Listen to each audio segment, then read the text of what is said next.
I don't care about these games at all. When the trailer for this game dropped, I didn't feel rage or excitement. I felt nothing, which is a feeling I never thought I'd have towards a mainline Pokemon game. I made a short about this when the trailer dropped and decided to give it some time to see if my opinion would change. Who knows, maybe I would finally understand what all the hype was about. So I did just that and watched the trailer again and... yeah, nothing changed. Now before everyone starts getting angry and claiming I don't know what I'm talking about, let me explain. I've been a Pokemon fan for most of my life, and in some ways still am. After all, one of my main goals on this channel is to literally catch every shiny legendary and mythical, and I'm currently suffering trying to catch shiny Thundurus. So if I'm this apathetic about a brand new mainline game, something's clearly gone wrong. And no, my main issue isn't that the stars don't look like Pokemon. It's a complaint people make every generation. But once we see the full roster of new Pokemon, they fit into the franchise just fine.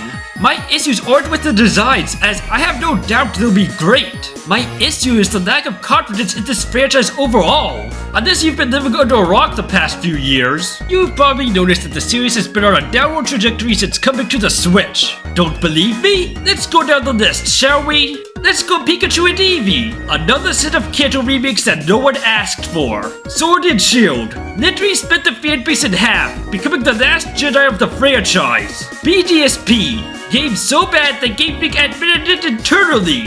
Scarlet and Violet, technical nightmares at launch. In Legend ZA, it became a complete laughingstock online. The only mainline game on the Switch that everyone agrees is good is Legends Arceus. But if I'm being honest, I think they just got lucky with that one. So if the trajectory is anything to go by, why should I be excited for these games? As they'll probably follow in its predecessor's footsteps. And while yes, I do agree with the general sentiment that this is the best Pokemon has ever looked, but the bar really isn't set that high. And let's not forget we said the same thing about Scarlet and Violet in Legend ZA when their trailers dropped. And once we saw more of them, they did look good. Which brings me to one of my main gripes with this game: the art direction.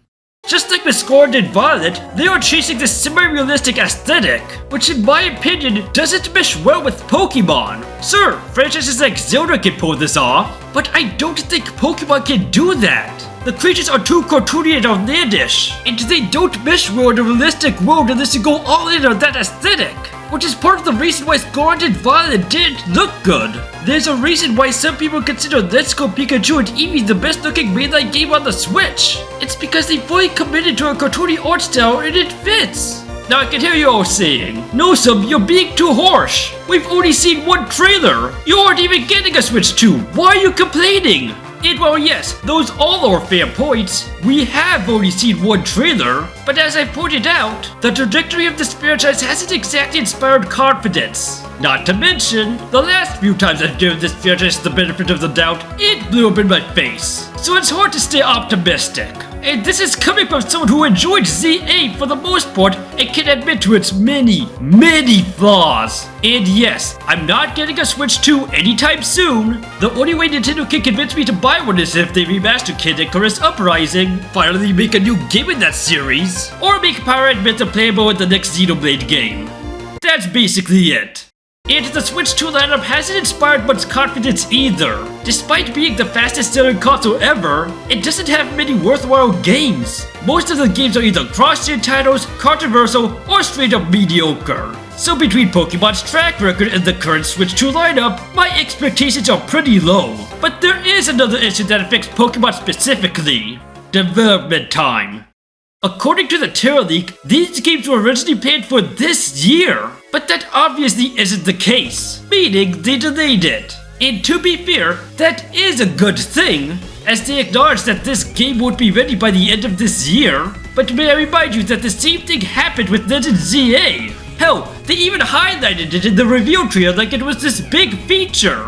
Pokemon games have always been developed on extremely brutal deadlines, but starting with their transition to 3D with X and Y, the cracks started to show. Every Pokemon game from that point on has been compromised in some way. Even with this delay, we know there are multiple other Pokemon projects in development at Game Freak right now, and will more than likely start development on the next generation of Pokemon games once these games ship. Now, I'm not gonna pin the blame solely on Game Freak, as the Pokemon company is also run by Nintendo and Creatures Inc., meaning they all have a say in when these games release. But Game Freak does share a chunk of the blame, as the company only has 249 employees, which is insanely small for a franchise as big as Pokemon. And let's not forget about the budget. Not including the DLC, Scarlet, Violet, and Legend ZA reportedly cost around $350 million to make combined, which is extremely low for a modern AAA franchise. And when you realize that the Super Bowl ad they aired this year was more expensive than both games individually, yeah, that's not a good look. As in, no universe should an ad cost more than your mainline game. Now, to be clear, I'm not saying that a bigger budget would automatically make these games better, as ballooning budgets are a major problem in the gaming industry right now. In fact, I have to commend Game Freak for not doing that. The problem is, they've swung too far in the opposite direction, as they're not investing the time or resources this franchise actually needs. And I'm not going to act like Game Freak is full of talentless hacks. There are talented people working over there. Just look at Beast of Reincarnation. It's been getting a lot of attention since it was announced. It is one of my most anticipated games this year. That game has been in development for 6 years, which is longer than any mainline Pokemon game has ever gotten. And no, this isn't a hardware issue, as I'm pretty sure we can all agree that Nintendo consoles have always been weaker than the competition. Yet their games manage to look and run well regardless, so that isn't the issue. The real issue is that the franchise has evolved, and Game Freak has failed to keep up with it development-wise. They're not going to stop, breathe, look at the feedback, and invest more resources into these games. Instead, they're going to keep repeating the same patterns we've seen throughout the Switch era, and by extension, the 3DS era. As if you look at what Pokemon has been doing lately, you can pretty much predict what's going to happen in these games. The overworld catching mechanics from the Legends games? Yeah, that's more than likely not going to be here. Even though this should be standard by this point, there won't be a truly evil team, but instead will be morally gray. It won't pose a real threat.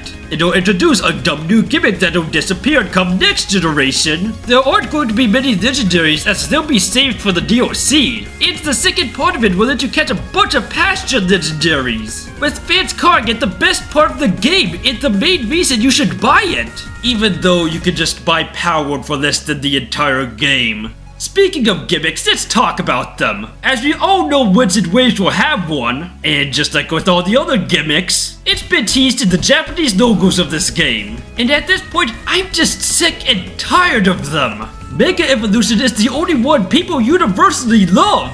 Every other one has been divisive at best. They don't feel like meaningful additions anymore, and instead feel like a shiny new toy designed to sell a single game, and disappear into champions no sooner than next game. And I can hear your argument for them, saying that they help make each region unique and help spice up the gameplay, as apparently that's the only thing that matters. Not the story, the routes, the Pokemon you encounter, or how each game built off the last. It all boiled down to what gimmick each game had. That's what counts. Although that does explain why the older Pokemon games were better, so maybe you guys are onto something. The point I'm trying to make here is that the older games didn't rely on gimmicks to feel unique. They instead focused on elements that make JRPGs memorable, such as interesting dungeons, challenging battles, and meaningful exploration. The modern games don't have that. And when they do bring those elements back, it often feels like some kind of weird monkey's paw situation where you wish they hadn't. Then there's the competitive side of things. Now, Pokemon has always had a power creep issue. That's nothing new and isn't an issue unique to Pokemon.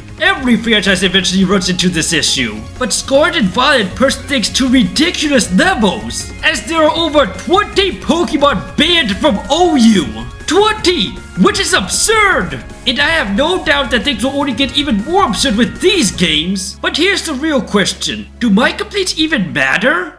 Pokemon seems to be one of those franchises immune to criticism. These games break records even when they are launched in such embarrassing technical conditions. And I know that there are people who won't even finish this video and accuse me of hating this franchise and what it's become. But that's not why I'm so harsh on this franchise.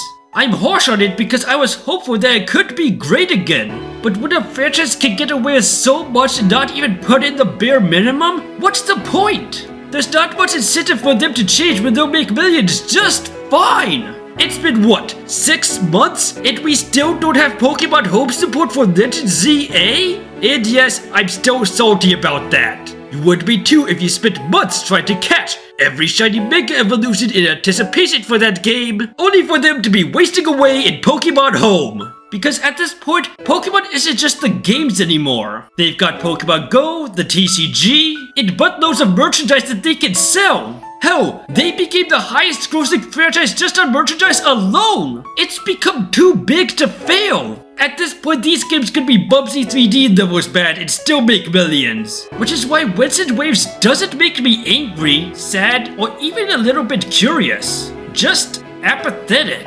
Nothing about how this series' verdict tells me things will change. And this trailer pretty much confirms it.